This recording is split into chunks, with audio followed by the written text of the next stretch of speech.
To the presidential campaign now with less than a week until Election Day. The presidential candidates are ramping up their efforts to get your vote.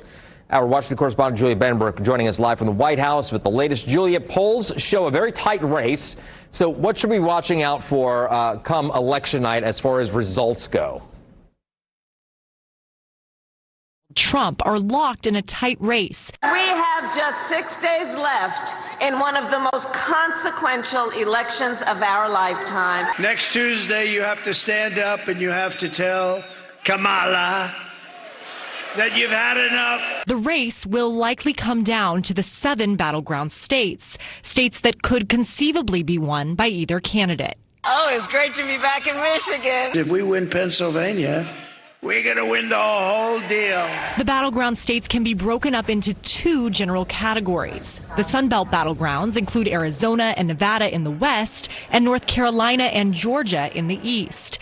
Arizona, Georgia, and North Carolina used to be more reliably Republican. Then there's the Midwestern battlegrounds, Pennsylvania, Michigan, and Wisconsin, part of the so-called Blue Wall. These 3 states used to be more reliably Democratic, but flipped for Trump in 2016, then swung back for Democrats in 2020. The advantage for Trump, he probably only has to win one of those 3 former Blue Wall states, Michigan, Pennsylvania, or Wisconsin, in order to win. She, in all likelihood, I think will have to sweep them, but that is totally within her power to do. Recent polling shows Harris maintains a narrow advantage in 2 of those 3 closely watched Blue Wall states.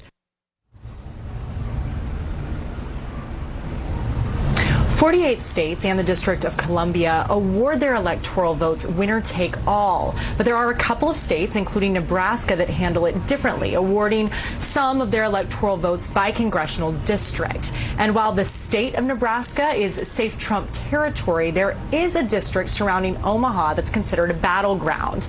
And in the event of a tight race in the Electoral College, one vote may make a difference. Live at the White House, Julia Benbrook, Wish TV. All right, we'll see what happens, Julia. Thank you very much.